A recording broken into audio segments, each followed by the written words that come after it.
టైంలో ఏమనిపించిందంటే బయట ఉన్న మాటలు కానీ అసలు సినిమా వస్తుందా లేదా బయటికి అని ఉండేది. కానీ మాకు ఎప్పటికప్పుడు నీరసం పడిపోయినప్పుడల్లా నాకు నీరసం వచ్చేసేది. సినిమా అవుద్దా అవ్వదా అనుకున్నప్పుడల్లా దీనికి ప్రాణవాయువునిచ్చిన వ్యక్తి కీరవాణి గారు. ప్రతిసారి వర్క్ చేసి నేను ఎందుకంటే సినిమా చివరి దాకా నేను నమ్మను. ఎప్పుడు నేను ఒక సినిమాని నేనేం నమ్ముతాను, చిన్నప్పటి నుంచి వెరీ ఫార్మేటివ్ ఇయర్స్లో నుంచి కూడా ఒక మంచి సినిమా గురించి నువ్వు మాట్లాడక్కర్లా, రిలీజ్ అయితే బాగలేకపోతే ఎలాగ మాట్లాడక్కర్లా. అందుకే నేను ఎప్పుడు సినిమా క్వాలిటీ మీద దృష్టి పెడతాను తప్ప ఇంక మిగతా వాటి మీద మాట్లాడను. అందుకే నాకు ఎప్పుడు ఈ మాట్లాడటం అనే దాని మీద ఎప్పుడు దృష్టి పెట్టలేం. కానీ ఫస్ట్ టైం ఈ సినిమాకి చాలా అవసరం అనిపించింది. అందుకని ఒక నిర్మాతలు కనుమరుగవుతున్న ఈ సమయంలో ఒక బలమైన సినిమా తీసి ఒడిదుడుకుల్ని తట్టుకోగలిగి ఒక నిర్మాత కనుమరుగవ్వకూడదు. ఆయన పక్కన ఏది ఉండాలని అండగా ఉండాలని చెప్పేసి నేను అన్నీ వదిలి, ఇంత బిజీ షెడ్యూల్స్ అన్నీ వదిలేసి, ఒకవైపు నన్ను నా ప్రత్యర్థులు తిడుతున్నా కానీ, సినిమాలకు వెళ్ళిపోయిన తిడుతున్నా కానీ, ఇదేంటంటే నాకు అన్నం పెట్టింది ఇది నాకు నా సినిమా పరిశ్రమ. అంటే ఇక్కడున్న మిత్రులందరూ కూడా చాలామందికి నేను ఇండివిజువల్ ఇంటర్వ్యూస్ ఇచ్చాను. నేను చాలాసార్లు నాగేంద్ర కానీ మీరు కానీ చాలామందికి, వీళ్ళందరూ చాలామందికి నేను వ్యక్తిగతంగా తెలుసు.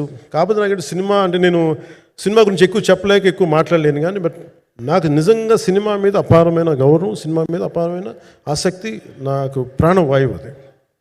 Story telling is a necessity for all each and every individual. So cinema అది మనకు కల్పిస్తుంది, సినిమా మనకి అలాంటి. కానీ ఈ సినిమా ప్రత్యేకించి చాలా ఛాలెంజింగ్ సర్కమ్స్టాన్సెస్లో, చాలా ఒడిదుడుకుల్లో, యాడ్వర్స్ కండిషన్స్లో కూడా మనస్ఫూర్తిగా దీన్ని ముందుకు తీసుకెళ్ళి, ఆర్థిక ఇబ్బందులు ఎన్ని వచ్చినా కానీ, అంటే నాకు పొలిటికల్గా పేరుండొచ్చు, దేశవ్యాప్తంగా నేను తెలిసి ఉండొచ్చేమో, కానీ సినిమా పరంగా వచ్చేటప్పుడు నేను చాలా హీరోస్తో కంపేర్ చేస్తే వాళ్ళందరికంటే చాలా తక్కువ నేను. సో దానికి ఉండే ఇబ్బందులు దానికి ఉంటాయి. మిగతా వాళ్ళకి బిజినెస్ అయినందుకు నాకు బిజినెస్ అవ్వదు, వాళ్ళకు వచ్చినందుకు నాకు రాకపోవచ్చు. ఎందుకంటే నా దృష్టి, నా కాంపిటేటివ్నెస్ ఎప్పుడు నేను సినిమాల మీద పెట్టలేదు. నేను ఇప్పుడు సొసైటీ పొలిటికల్ ప్రాసెస్ పెట్టాను, కానీ ఎప్పుడు సినిమా మీద నేను ఎంత ఉండాలనేది నేను ఎప్పుడు పెట్టలేదు. నేను ఎప్పుడు చాలాసార్లు మన నాగేంద్ర కానీ మిగతా మన సూపర్ హిట్ మన కీర్తిశేషులు బిఆర్ రాజు గారు చనిపోయారు ఇంటర్వ్యూస్లో కూడా ఉంటుంది. ఈ చిత్ర పరిశ్రమ చాలామంది హీరోస్ ఉంటారు, వాళ్ళలో నేను వన్ ఆఫ్ ది హీరో అంతే. నాది ఒక సంవత్సరంలో ఒక ఫ్రైడే, ఒక థర్స్డే రిలీజ్ అవుతుంది అంతే, అంతకుమించి తప్ప ఇది అందరి పరిశ్రమ, అందరూ రావాలి అలాంటిది నేను కోరుకునేవాడిని నేను. సో దాంట్లో భాగంగా రత్నం గారు లాంటి నిర్మాత బతికుండాలి, రత్నం గారి నిర్మాతకి ఇబ్బందులు కలగకూడదని చెప్పి లాస్ట్ మినిట్లో ఇంక చూసిన తర్వాత I stepped in to it. నేను భుజాల మీదకి తీసుకున్నాను ఇది. క్లైమాక్స్ని ఎలా భుజాల మీదకి అంటే, ఎందుకంటే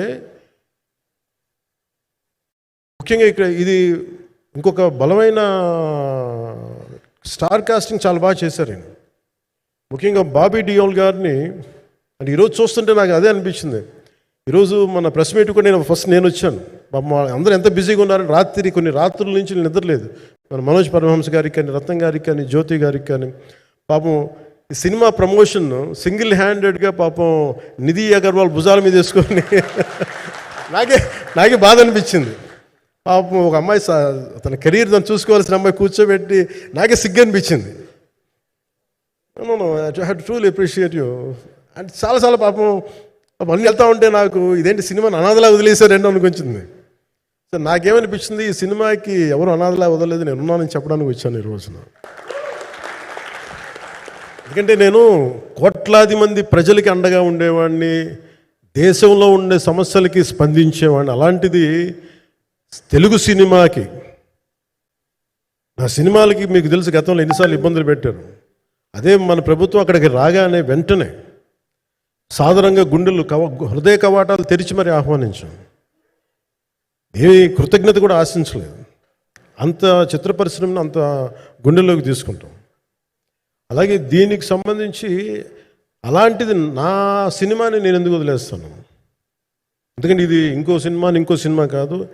ఒక మేకప్ మ్యాన్గా ప్రారంభమయ్యి ఇంకో ప్రొడ్యూసరు, డబ్బులున్న ప్రొడ్యూసరు, పెద్ద జీవితాల నుంచి వచ్చిన ప్రొడ్యూసరే కాదు, చాలా చిన్న స్థాయి నుంచి చాలా చిన్న స్థాయి, ఒక మేకప్ మ్యాన్ స్థాయి నుంచి బాయ్గా స్టార్ట్, అంటే చిన్నపాటి అసిస్టెంట్గా స్టార్ట్ అయ్యి చాలామంది మన సీనియర్ దర్శకులందరి దగ్గర పనిచేసి అంచెలంచెలుగా ఎదిగి నిర్మాత అయ్యి దర్శకుడయ్యి స్క్రీన్ ప్లే రైటర్ అయ్యి మీరు ఏమన్నానంటే ఆయన మౌనంగా ఉంటారు. ఎవరు ఎన్ని ఇబ్బందులు పెట్టినా మౌనంగా ఉంటారు. ఆయన మౌనం ఒకసారి నాకు విపరీత అసహనానికి గురి చేసేస్తుంది. మీరు ఏదైనా మాట్లాడాలంటే ఎవరు ఇబ్బందులు పెట్టి ఏం ఎదురు తిరగరు ఏంటంటే అంటే ఇలా అంటారు, ఏం చేయాలి. ఇంకా ఇలాంటి వ్యక్తికి ఆయన మౌనం నన్ను ఇలా రోడ్ల మీదకి వచ్చి ఇలా మీ దగ్గరికి ముందు నుంచోబెట్టింది. అంటే అంటే ఆయన ఏంటంటే చెప్తారు, ఆయన మౌనం అంటే రమణ మహర్షి నుంచి బాగా నేర్చుకున్నట్టున్నారు. మౌనం అన్నిటికీ సమాధానం. సో నాకు మనస్ఫూర్తిగా ఈ స్టార్ కాస్టింగ్ ఒకటి అంటే నాకు చిత్ర పరిశ్రమ మీద ఎందుకు ఇంత గౌరవం అంటే మనందరం కులాల మీద, మతాల మీద, ప్రాంతాల మీద, భాషల మీద కొట్టుకుంటూ ఉంటాం. But any film industry take in this world, especially Indian film industry, దీనికి there is no caste discrimination, there is no region discrimination, there is no religion discrimination, nothing. It's purely your creative potentiality, purely your creative ability. నువ్వు చిరంజీవి గారి తమ్ముడు కావచ్చు, చిరంజీవి గారి కొడుకు కావచ్చు, లేదంటే ఇంకొకళ్ళు అబ్బాయి కావచ్చు, మేనల్లుడు కావచ్చు, ఇట్ డజంట్ మ్యాటర్. నీకు టాలెంట్ లేకపోతే నువ్వు నిలబడలేవు, నీకు సత్తా లేకపోతే నువ్వు ఇక్కడ ఉండలేవు. అది నా కొడుకైనా సరే. ఇట్ ఆల్ డిపెండ్స్ నీకు ఎంత టెనాసిటీ ఉంది, ఎంత పర్సీవరెన్స్ ఉంది, ఎంత నిలబెట్టుకోగలవు, ఎంత నిలదొక్కుకోగలవు, ప్రతికూలతలు ఎంత బలంగా నిలబడగలవు. ఒక నిర్మాత సినిమా తీయడం అంటే ఒక యజ్ఞం చేయడం లాంటిది.